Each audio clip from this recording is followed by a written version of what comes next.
I would like to welcome you to today's webinar, 3 Steps to Real Outsourcing Business Value.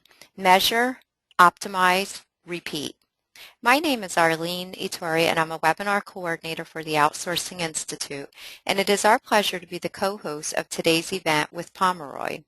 I'll be working in the background to help answer any technical or general questions that you may have. But before we begin, I'd like to quickly tell you about a few tools that you'll be able to use throughout today's session. First, we encourage you at any time during the presentation to submit your questions to today's speakers. To do this, click on the questions box, type your question in the space provided, and click on the Submit button. During today's presentation, we'll be asking poll questions to get to know you better and to help ensure that the content is relevant to your specific needs. When the poll appears, be sure to select the answer that best fits each question. After the webinar, we request that you complete a short survey to enable us to gain valuable feedback about our presentation. Today's webinar is being recorded. You will be receiving a follow-up email in approximately 2 days, which will include a link with today's recorded webinar and presentation slides. The webinar recording and the presentation slides will also be available at outsourcing.com. So without further ado, I will now turn it over to our moderator, Joe Hogan, Managing Partner of Joe Hogan Consulting, for the formal introduction of today's speaker. Thank you. Thank you, Arlene, and welcome everyone to what I think is going to prove to be a very solid session in terms of how to optimize your outsourcing relationships. And we have with us today, and it's my pleasure to introduce from Pomeroy, Jim Pullen. Jim is the Client Engagement Director for Pomeroy. He's responsible for both sales and service delivery, as well as client satisfaction and continuous improvement of the optimized infrastructure for all the key clients of Pomeroy. Prior to joining Pomeroy, Jim has held several technology management positions at both Kroger and Duke Energy. And he is also a veteran of the United States Army, has served as a company commander in the Kentucky National Guard, and was one of the many brave men who were deployed to the first Desert Storm. And Jim, we thank you for that service, and we look forward to the discussions that we'll be having with you today. But before we get to that, I'd like to share with all of you a little bit about the Outsourcing Institute. The Outsourcing Institute has been around for a long time, and I have found in my career, before forming Joe Hogan Consulting, I spent my career as a third-party advisor, also as a leader in the service provider community, and also as a client. I found the Outsourcing Institute, located at outsourcing.com, to be a very good resource based on trends, best practices, case studies, some of the training programs that are available in terms of getting your team to beginning to understand the basics, the ability to do it yourself with some RFP builder software and related tools, as well as if you find yourself looking for new opportunities, okay, they do have a recruiting services firm through CMS Incorporated. And they also have a way in which to create live interactions with its many members and participants with very small sessions with their outsourcing roadshow in New York, Houston, Columbus, Ohio, Mexico City, and other locations. Please check their website, outsourcing.com, for those locations. They also now have a new RPO video channel, which proves to be, and hopefully will be, a very exciting way to communicate with everyone. And they also provide sponsorship and new business development opportunities and programs for the many service providers that are out there. So with that, and without any further delay, Jim, I'd like to turn this over to you, and we all look forward to hearing about your experiences in measuring, optimizing, and repeating real steps to business outsourcing value. Thank you, Joe. So good afternoon, everybody. I want to take a minute and thank you for joining. I know everybody's really busy, and especially at the end of the year in our business where people are trying to get deals done and get that end of the year wrapped up, but our clients are trying to make sure nothing breaks. I appreciate you taking the time to spend with me today and with Joe, and for us to walk you through optimized infrastructure and the 3 steps to real outsourcing business value, which are measure, optimize, and repeat. And you'll hear me repeat those as it goes several times over, because what we want to make sure we get the point across to you today is that even though your client may be going through tremendous business change, through a good optimized outsourcing engagement, you can lessen the impact of that change on them by making sure that their infrastructure is truly running the way it should. So in our webinar today, we're going to take a few minutes and kind of go through one of our case studies. We're going to give you a client snapshot. We're going to go through the business challenges they had, the resolutions that we put in place, what was actually achieved out of those resolutions, and the lessons learned that we obtained by putting together a optimized infrastructure. So let's move forward and talk about our client a little bit. Our client is one of our actual clients. It's a U.S.-based arm of one of the top 50 banks in the world. It has an asset size of $800 billion globally and $63 billion U.S. The employees in the U.S. are a big factor in this equation, and they've grown to 15,000 employees. Now, if you'll note on this chart that they have been a satisfied customer, in fact, of ours since 2001. So since 2001, they have gone through a tremendous amount of change. They have been, a local bank group was acquired in the U.S. to become part of the global community of this bank. They have taken on the responsibility of assimilating other acquisitions under their mantle, and have done that successfully. But along the way, they've had their share of challenges and growing pains, as any firm will have. And what you'll see here is that through our relationship with them, we helped optimize their infrastructure to make that ride a little bit easier. So if you'll notice, in 2006 and 2004, 2007, we were basically a field services provider for them. But we did a good job. We continued to do a good job. And as we went along, we kept showing them the different business value that we could bring to them as a client. In 2009, we decided that it made sense to start to talk about how do we improve their client end user experience. They, as you can see in the chart, they had acquired 165 new branches. Were coming on board as part of this. They had acquired several different labels. Other banks had been acquired, and so they needed to have a way for that end user community to reach into IT and reach into their infrastructure and have a more positive experience. In 2010, we expanded our relationship from the field services and project work that we had been doing and started our service desk with them. As you can see, and what you'll see as part of this presentation, is the metrics that we baselined against improved dramatically, and the end user satisfaction grew tremendously. In 2010, we launched a CSI initiative, and the goal of that was to improve the remote infrastructure monitoring, to be able to give them a more proactive and, in fact, reactive, if you want to think of it that way, the ability to know what was going on in their environment and to act accordingly.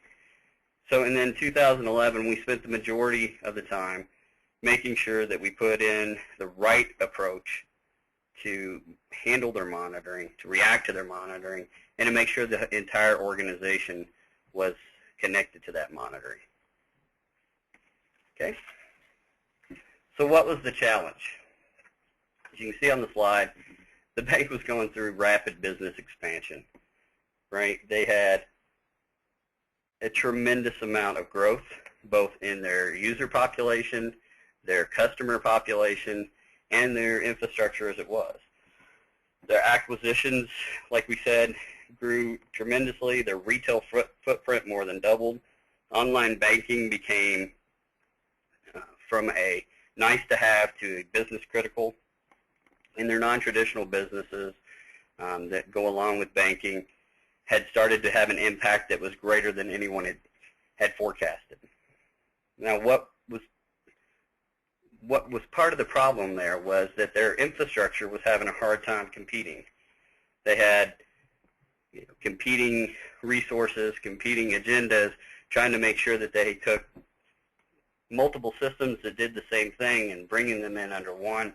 So how did we do that? How did they do that? What did we do together to get them to a point where they could worry less about their infrastructure and worry more about their business and the business value that came out of it? So what we did is we put in place normalized processes. We standardized across the environment, applications, processes, infrastructure. We reorganized the business teams and the infrastructure and IT teams, and we simplified the processes. So by taking that challenge of how we can make rapid business expansion and worry-free infrastructure live together, we were able to come up with a plan and execute on that plan and optimize their infrastructure as we went along. So what were we looking against? So on this slide, what you can see is the baselining events that we took care of, or that we put in place in 2008. One of the main things you have to do is find your starting point. You got to know where you are, right? So if you don't put your metrics in place and you don't get a baseline, how will you know if you improve? How will you know if you've gotten better? What will you know? How will you measure your success? So I want to talk about a couple of these for a minute. As I talked about before, there were 15,000 users in the environment now. In 2008, there was 8,500. The volume of tickets on their service desk, about 162,000 and a half a year. And their end user satisfaction was around 71%. Now that end user satisfaction is measured at the time every 10 calls and follow-ups. So that's kind of a key metric we'll talk about as we go along. In the remote infrastructure management space, part of the issue was they were monitoring 503 servers. 15% of their environment was virtualized, and they escalated over 90% of their alerts to level 2 and level 3 resources. In their end user client satisfaction from inside the IT community was about 49%. So if you look at this, this was the baseline from which we moved forward. So why we looked across the spectrum of their infrastructure, we asked the questions that what was important to them, what would be success in their eyes, things like average speed to answer, reduced wait times, first call resolutions, customer satisfactions, costs coming down, escalations going down. Those types of key performance indicators and metrics were put in place to start to measure against. So we're going to start with our first poll of the day. We're going to bring that up, and if you would take a moment to answer. So what is the most important metric used to calculate your IT organization's contribution to overall corporate business value? Cost optimization, process improvement, end user satisfaction, the launch of new products and services, or something else? So we'll give you a second to let you answer the question. Hey, Jim, as we're waiting for people to answer the question, just to ask you something about the case study you just presented with the bank. If you had to change one thing about what you did, what would it be? I mean, we all learn things in hindsight. You know, would you have approached something differently, knowing what you know now? Yeah, good question. So one of the things I think we would have done is we would have expanded the baseline aligning event. So to take the baseline across not just the IT side of it, but the business side of it. Because as you see the business growth or the IT growth in this, we want to measure tangible business value as well. Great. Okay, great. No, and no, that's a good point. we have the results here. You might want to take a look. And at least the way I see this is that end user satisfaction, which is no surprise to me, actually comes up the highest, and followed by process improvement and cost optimization. And so, what do you think from your vast experience, Jim? No, I agree. And as I noted before, that end user satisfaction metric would be key as we move forward. So that's right in line with our way of thinking. As well as process improvement. A lot of people, just a note on that, a lot of people think that process improvement is necessarily putting a whole new set of processes in place and making, a whole library of things for people to follow. A lot of times it's taking the tribal knowledge that people already follow and formalizing it, putting governance around it, and making sure it's repeatable instead of throwing it out and putting something new in. So just a note there. No, I think that's really important. Okay. All right, let's keep going. So the service desk challenge that we focused, so if we can move to the next slide, there we go. What was the challenge that we faced on the service desk? We talked about this a little bit. So multiple acquisitions over 3 years, end user universe increase of 70+%, divergent systems across the board, knowledge base environment that was underdeveloped and not used very well, and the incorrect routing of tickets. So one of the things you'll see here is that their growth was both organic and inorganic.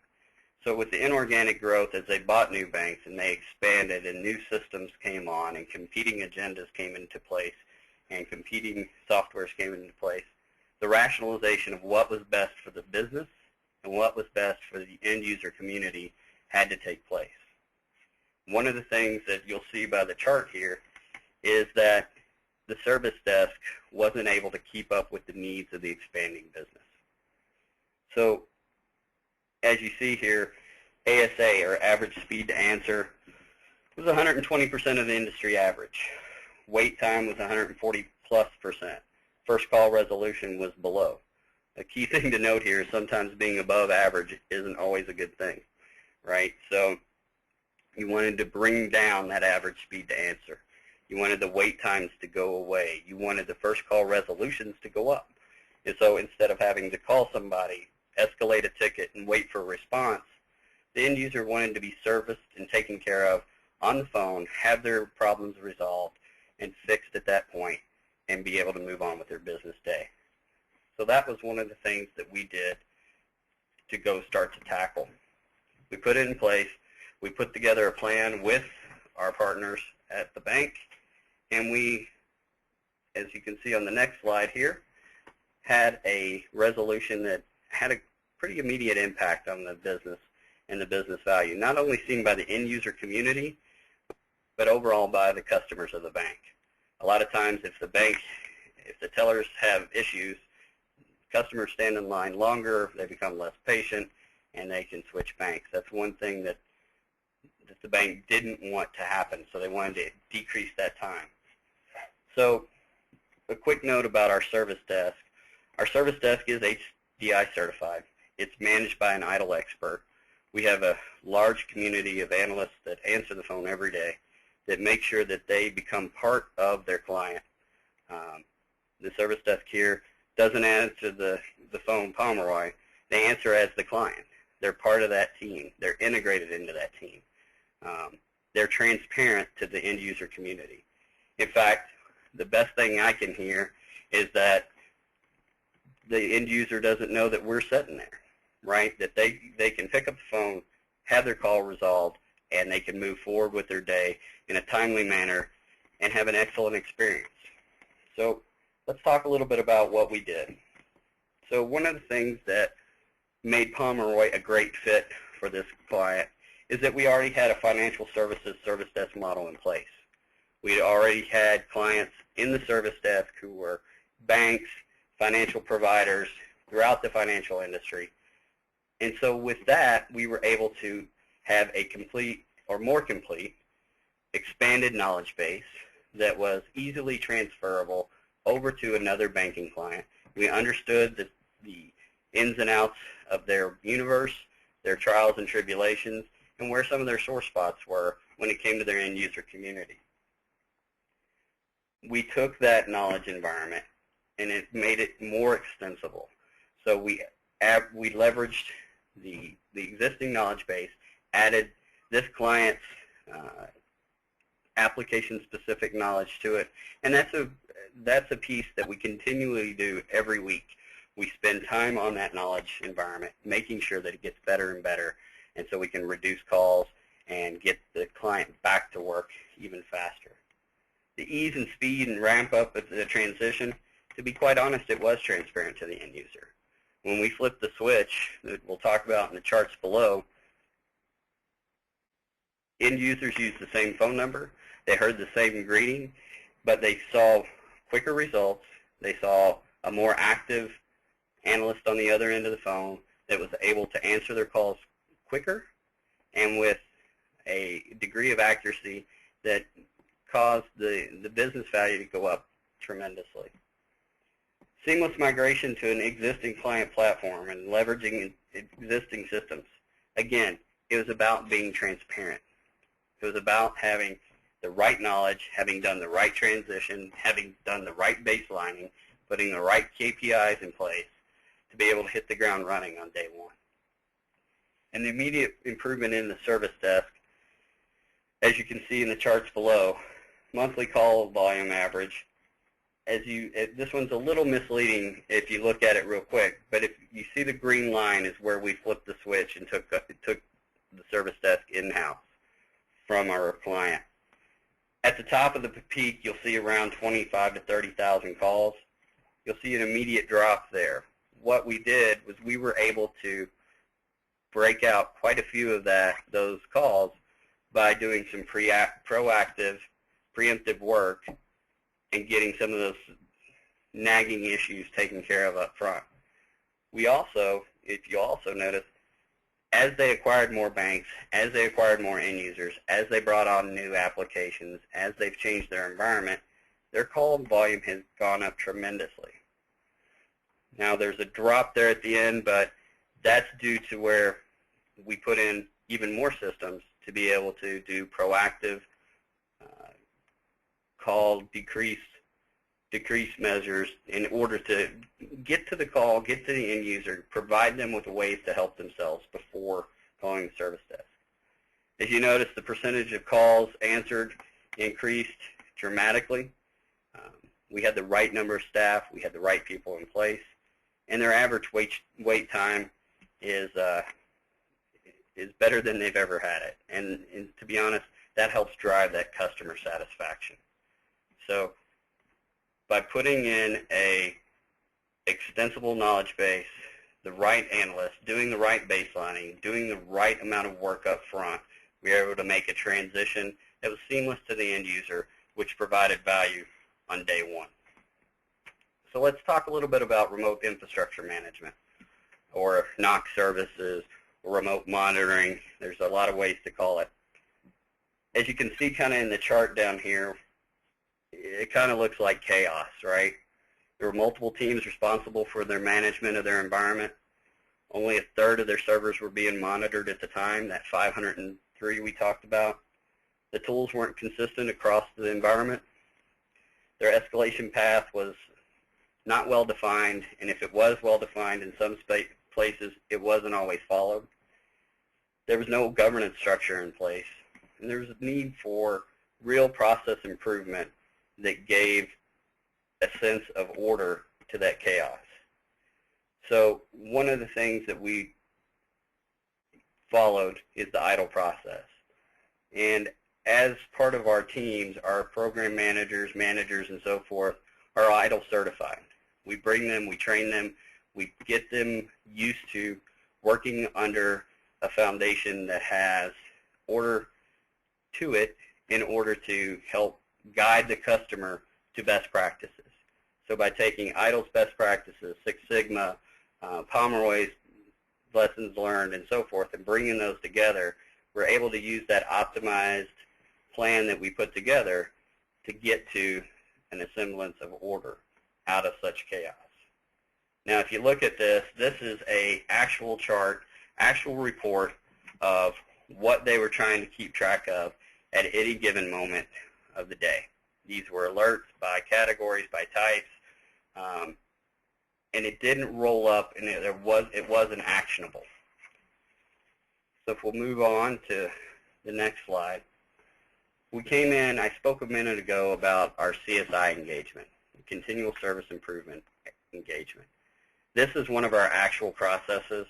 And we throw this up there not to walk you through the process and try to get familiar with exactly how we do it, but this is just one in our library that we are able to pull from that's repeatable, that we can take from client to client to be able to start to add that order into chaos, or start taking marginal and making exceptional, to put in place the processes that will help an organization. So this CSI engagement, we spent a lot of time just finding out what their server environment looked like, just finding out what their process environment looked like. Where is it put? Is it in a place where everybody can get to it? Is it online? Is it in a book somewhere? What does their governance structure look like? What are the things that are pulled together to make this work? So we're going to go to our next poll question real quick, but on this, one quick note about this one as well is looking at the past, assessing the current, and then putting in place a plan to go to the future is kind of the basis for that CSI process. So the question is, how often does your organization conduct formal continuous service improvement process initiatives? At least 3 times a year, at least twice a year, at least once a year, less than once a year, or we've never conducted one. It'll be interesting to see how we get those responses. I also want to remind everybody in the audience that Jim will be taking questions and answers at the end of this. So please type them in so that we have the queue set up for when we get to the back end of the presentation in a few more minutes. And Jim, while we're waiting for the information to come in, I was hoping you could tell us a little bit more about the IDLE framework and the libraries that you are using, or the ones that you do recommend, and what version of IDLE you recommend. So we train our folks in version 3. We use the entire library from the strategic process analysis point all the way through continuous service improvement. We think it's very important to have a foundation or a framework from which to work, and to be able to take that framework and train our clients, or help train our clients, in some cases actually do the training for our clients, and put those frameworks in place that allow them to take the work that we've done and expand upon it. So every organization is different, but by using these common frameworks, we can turn right around and be successful across the industries, across verticals, because that foundation is what is key across the spectrum for us. Definitely. Okay, so no, good answer, good thought, and obviously IDLE is a great foundation. So let's see what their results come back, and it's pretty much spread out with at least once a year showing the majority. And the second, which is quite interesting, is never having been conducted. Jim, would you like to comment on that? Sure. I think a lot that I have seen is that the never conducted a formal CSI process is probably one of the largest answers out there for me, because organizations either don't have the expertise or the time to put a CSI engagement in place. Okay, very good. And again, I just want to remind everybody that as you all have questions, we want to get to them. So please go ahead and start entering them in as Jim is going along, and we'll get to those at the end. So Jim, you want to take us to the next slide? Great. All right, so let's keep going. So let's talk about the remote infrastructure management results. So if you see the graphic below, and notice the graphic from before we were trying to monitor and manage across many different KPIs with many different levels of success. what you see here is we've rolled that up into a more manageable framework where we can see where our problems lie. So we can see that Citrix is 29% of our issues. Excuse me. We can see that security is 25% and so on. Then we can drill down from there. So we know we have an issue with Citrix, or we know we have an issue with Exchange. Let's go see what that issue is. So how did we get to this level of order out of the craziness that we had before? Was we expanded the monitor process.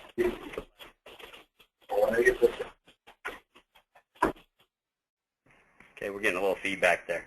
We expanded across the whole server environment. So instead of monitoring a third of it, we monitor close to 100%. And I say close to, but as most people know, server environments are dynamic. Things are always coming offline and going online, and we have processes in place to make sure that we keep that up. But I'll never ever tell you I'm monitoring 100% of everything because of that change. Implemented a two-tiered monitoring approach and investing proportionately. So what do I mean by that? So we are using multiple tool sets that roll up into one monitoring event to handle the applications in the servers. We're using an application that can drill down into the application stack and the database stack for the high-end, most urgent. If it breaks, call out the dogs, we've got a problem. And then we're using a less expensive, more extensible across the infrastructure side or the server side product to monitor the high through low-end criticality of servers. So by doing that, we're not spending the inordinate amount of money to monitor a development server that is critical to the development team, but not to the end users of the bank, as we would for an online banking server or a Citrix server that throws up all of our tellers' desktops and workstations. So by taking that two-tiered approach, we are able to leverage the investment that the client had already made and roll that out across the entire spectrum of servers so we could see what was really going on in their environment. We took a proactive approach to correlating events and outages. So by having the service desk and the NOC, we are able to notice in a lot of cases when a server problem pops up, we can notify our service desk, and the service desk can get ahead of an outage, or vice versa. If an outage is taking place, they can notify the NOC, and we can dig in and hopefully find resolution by finding the alerts or something. Maybe it didn't alert, but we're starting to see degradation in the server, and correlate those events and then bring the service back online much quicker. We improved the process for ticket generation and issues of alerts. So we streamlined the alerting system. We changed the SLAs inside the client to be from time to acknowledge to time to resolution. And we proactively put our teams up front in making sure that they are alerted, that they're notified, that they've been spoken to, that they have the ticket and they've acknowledged the problem much quicker than they did before. And now we can do that across the entire spectrum. And we put together a central repository for process, for reports, for governance, and we released a formal strategy around it. So we put a governance committee in place. We actually put 3 governance committees in place that not only manage the processes, but the change management and the correlation of outage and change and process improvement all come together instead of being siloed in different places.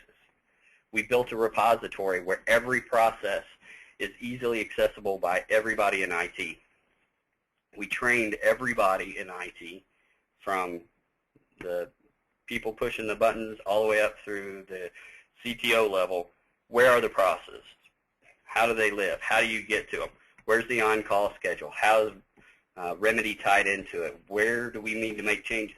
And we put in place a plan to move forward to get better. So we just didn't get to an end and stopped, right? It's not called continuous service fix. It's continual service improvement So we know we're never going to fix it completely, but we're going to improve on the process. We're going to improve on the environment. We're going to improve on the way we work over and over and over again, and keep that as a refreshing life cycle, and make sure that it stays relevant in the end user's mind, right? So in the IT community's mind, when processes change, they know where to go find them. When they need to make a change or something's not working, they know what governance committee to go for. And they know the strategy, and they know the phases of CSI that we're putting in place, and they know what's coming next. So if they have issues that pertain to the remote monitoring place, they can bring them to that governance committee. We can get them in the next phase, and we continue to make it better. And we can take order and put it around the chaos and make the alerts actionable, make them tangible, and make them reportable all the way up through the organization to not only show how good Pomeroy did, but how good IT has done in lessening the worry for senior management as their expanded business growth is moving forward. So again, as we talked about before, rapid business growth and lessening the worry around IT. That was one of our major goals, and we've achieved that. So if we move on to the next slide, we'll show you some of the results. So lower costs plus higher quality plus greater satisfaction, that's what equals optimized infrastructure. Right, so let's talk about this for a second. So these are percents improvement in the chart below. So our cost per call was a 40% gain to what it was before. Okay, so the value that they got out of each call, not only the dollars paid for it, but the value they're getting out of that call is way greater than it was in 2008, 2009. The process and quality and efficiency, so let's talk about those metrics for a moment. The average speed to answer, ASA, had a 54% improvement. The first call resolution, 37% improvement. Wait times got better by 59%, which drove up end user satisfaction by 31%. So again, that end user satisfaction number, that's the one that's key for me. That's the one that tells me that my teams are doing the right thing, that I have the right types of people on the phone, that my knowledge base is working, and that when a customer calls in to the service desk, they're going to get what they want, when they want it. They're going to get their problem issue, they're going to get resolved, and they're going to move forward and have a better day than if they had to wait. So just to kind of put that in perspective for you, we average somewhere between 93 and 98% customer sat depending on the week. And we measure this every week, and we have formal processes in place to measure it on every fifth call. And we do follow-ups. We take a lot of time and effort to make sure that we're getting better. And if we have a bad experience, or we have an experience that we want to improve on, that we work that experience all the way back to the end user, and we put processes in place to make it better. So this top line, the top set of, around the service desk, dramatic improvement, and it happened pretty quickly, and we continue to improve on this each and every quarter. Remote infrastructure management. So escalations was the big one I talked about before. So we've improved the number of escalations by 85%. So if you remember before, I talked about 90 to 95% of tickets or alerts were escalated. Now we're somewhere around 10%, plus or minus 1 or 2, of those same escalations being sent up. So a dramatic improvement of having a NOC in place that's trained, that has the right tool sets, that has the right commitment, and has a mission to reduce that. So we've reduced the noise in the system. We've been able to train our NOC operators to handle those escalations that would have gone to level 2 or level 3 before, and enabled the IT systems engineers to focus more on their project work and moving out into the infrastructure and doing other things than handling the day-to-day response to alerts and events. Our process improvement, quality and efficiency, across the categories, 79% improvement across our key performance indicators. And like I said, we put governance in place where it wasn't there before. And our end user satisfaction, the surveys that we take of the systems engineers and analysts that we escalate to and that we work with every day, has improved by 75%. So we're up over the 90% mark there as well. Dramatic improvement. Allows the IT community to focus less on being reactive and being more proactive, and allows my team to handle that reactive triaging of events, pass it along when needed, or handle it and let the teams do their jobs each day. So tremendous business value by optimizing their infrastructure in these two categories. So what have we learned? Inspect what you expect. So I talked a lot about baselining and metrics. They're important. They're not only important because you have SLAs in place or you have a contract. They're important because you want your customer to be satisfied. Part of our story was we were humming right along, doing the field services work for this organization, and we proved to them that we were a reliable partner and that we had more to offer, and we took their service desk and their remote infrastructure management. And we did that by having not just SLAs and meeting those and being happy that we were meeting SLAs, but by putting in key metrics, key performance, having a history from which to actually measure from, and showing the business value that came out of those baselining events that we measure those metrics against. Another thing, that rapid business growth and resilient infrastructure aren't oxymoronic. They don't have to be competing agendas.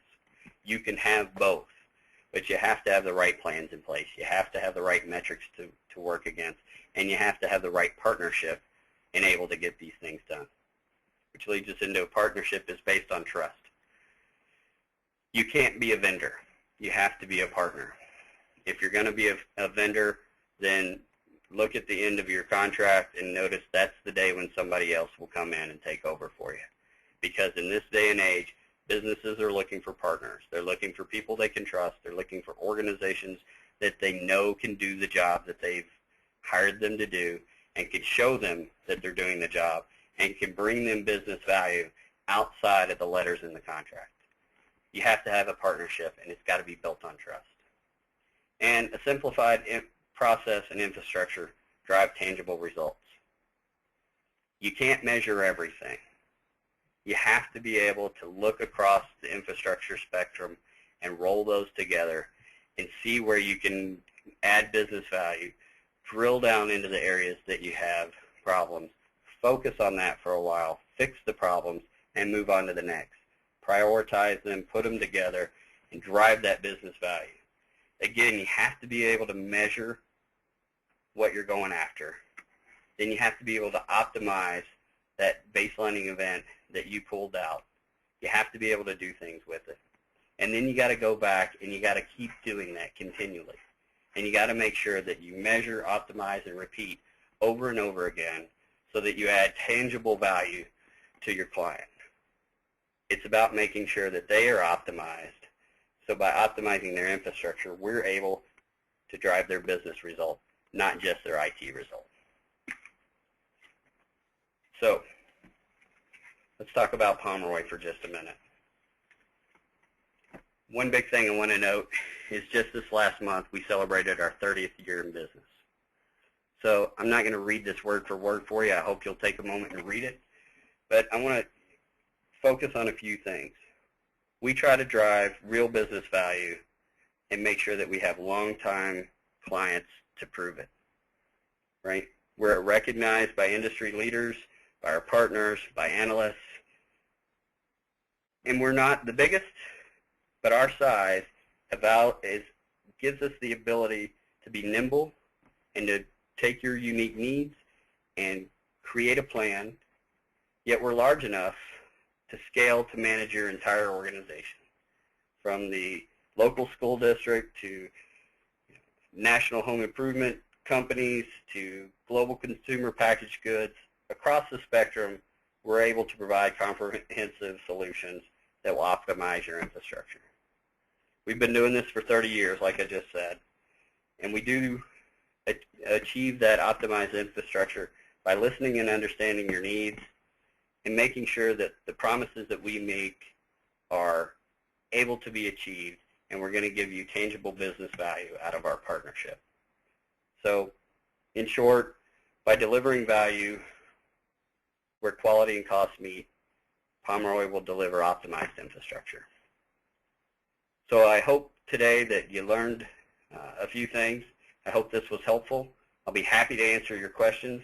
And Joe, I'm going to hand it back over to you, and we can hear what the listeners have to say. Very good. Thank you very much, Jeff, for a very great presentation.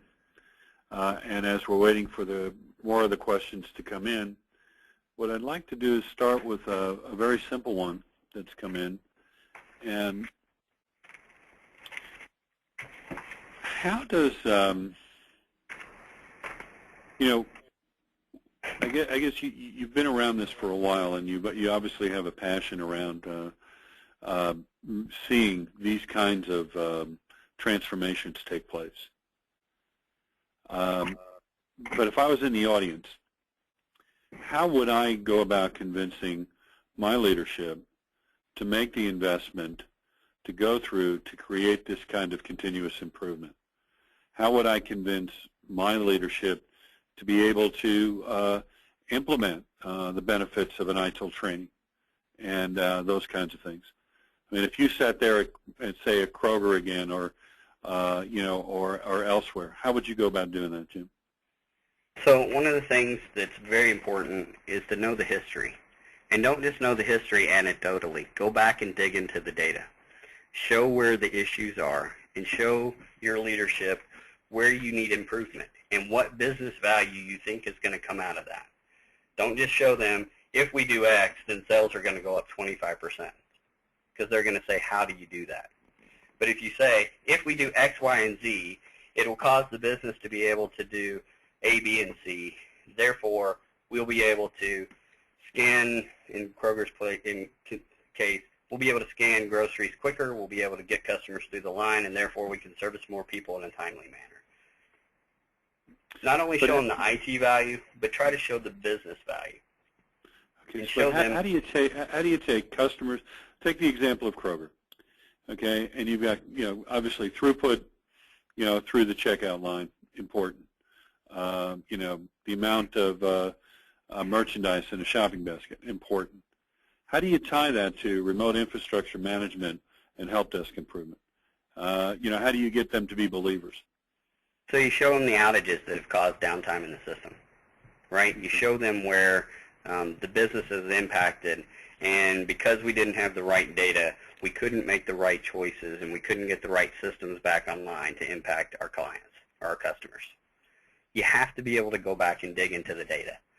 Not always are you going to show that I'm going to be able to do X to the customer, but I'm going to be able to speed things up, or I'm going to be able to resolve problems quicker, or I'm going to be able to put in systems faster because I've done this work up front.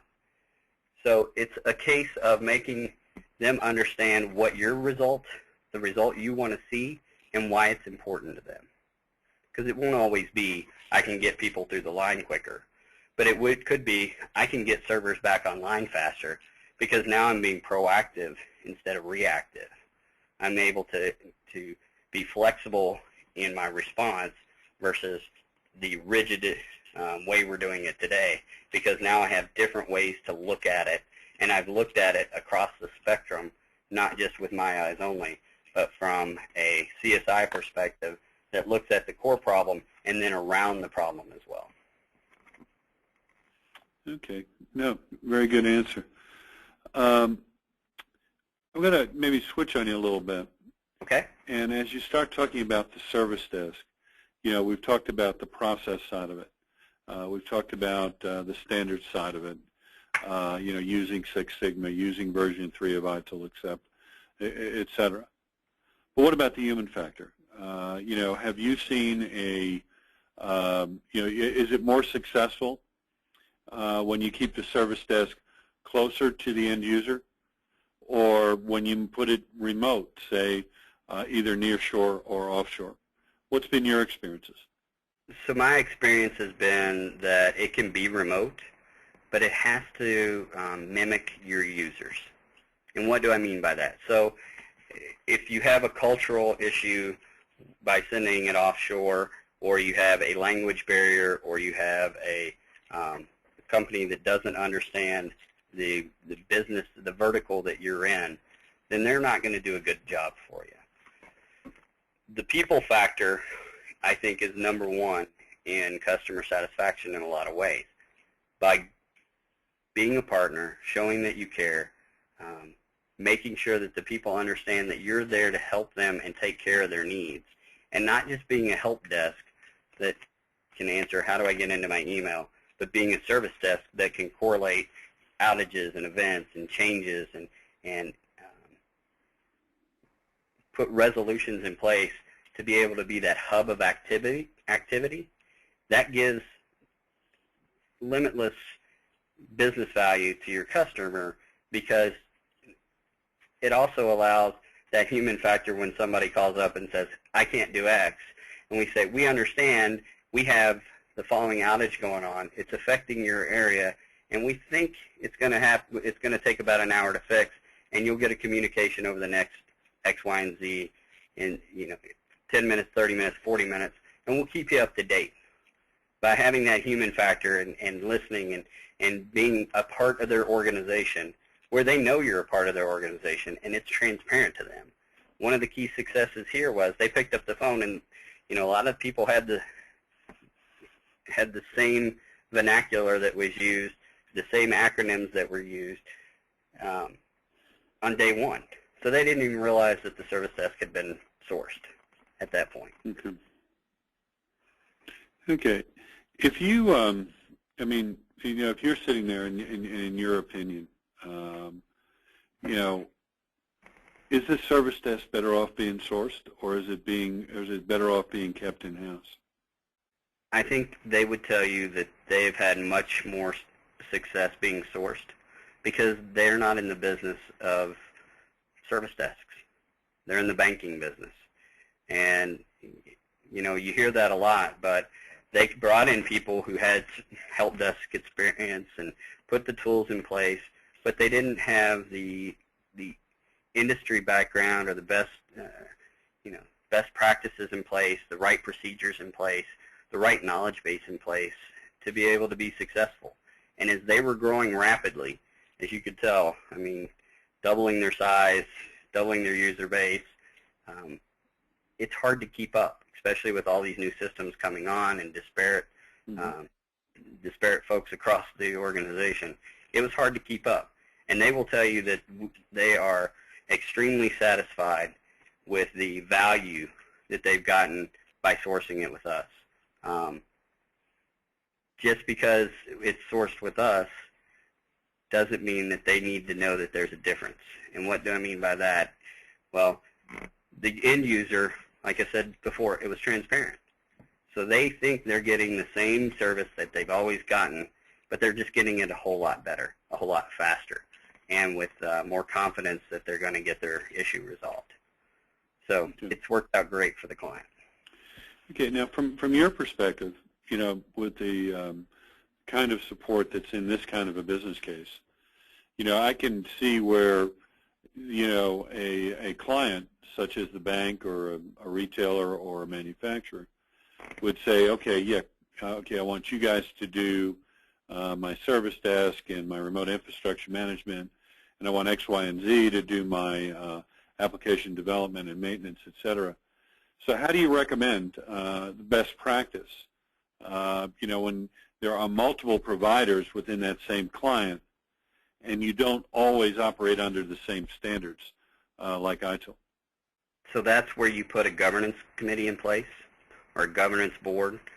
We kind of have a vendor committee that we've put in place here that is run by the bank, and their management is kind of in control of that, and we all have seats at the table, and we come to agreement on what processes and standards are best for the bank to make sure that we're being good partners and that we're working across the spectrum. So and that's a very real concern for a lot of the vendors that are out there, that when they come to the table and sit down with us, is because we do put those processes in place, and we make sure that the bank is getting the value that is needed, and we help put that governance board in place because of those very reasons, and making sure to knock down walls and work as an entity of the bank instead of separate entities across the table. Okay. What about from you've been in this industry now for a long time, and as we're getting ready to wrap up our comments here, what are the 3 key learnings that you have personally from doing this, as to your continuous improvement as you work with clients, that you'd be willing to share with the audience for them to keep in mind as they work with their own either clients or with their own company internally? I think one of the things, a couple of them come to mind very quickly. One of them is myself and my team aren't always the experts. We may be the expert at service desk, and we may be the expert at remote monitoring, but we're not always the expert in the client's environment. And you have to sit down and listen, and truly listen, and understand the issues, and then try to understand what business value the customer is trying to get before you can put a solution in place. You can have frameworks and guidelines and cookie cutter worksheets and all the things in the world to bring in and show them how fabulous you are. But unless you sit down and understand where their pain points are and truly apply those frameworks against the pain points that they have, you're not going to be as successful as you want to be. So number 1 is listen. Number 2 is get a history. Sit down and take the time to dig into the data, whether it's anecdotal or comes out of the database, and put down the history of what that problem has been over time. And then come up with a plan in conjunction with your partner, with your client, and measure against that, and measure against it often. Don't just do it once a year. Do it every quarter, do it every month, but put a frequency to it, and make sure that you're able to do that over and over and over again, and show where you're achieving, see where you're not achieving as fast as you want to, and then putting plans in place to make changes. And I guess the last one is just that. Don't be so rigid. You need to be flexible, and you need to be extensible. Those are kind of principles of IDLE as it is, but you have to be flexible because the business environment for the client changes. And the plan you put in place 6 months ago may not be the same plan you need today. So be able to adapt it. When I was in the Army, we always said the best plan changes after the first boot hits the ground. Well, that's true in IT as well. Because the first time you hit enter on the button of a new software application that goes in, something new is going to pop up. So be flexible, be extensible, be a good listener. Don't just be a good talker, and make sure that you're putting the business first and the client first, and make sure you're achieving their goals, which will then, in result, make you more likely to achieve your goals. Thank you very much. Thank you very much, Jim, for sharing all of that, for your time. Want to wish you the best of luck with Pomeroy as you move forward in the future, because I do believe the companies that are focused on industry and on process and on standards will always be the one to eventually win, because they'll have the objectivity and the information to be able to continue to grow and to learn from. So we want to thank you. We also want to thank our audience today for participating with the Outsourcing Institute. We want to wish you all a very safe and happy holiday season, and we look forward to seeing you at the next webinar. So thank you all again. Have a great holiday. Goodbye.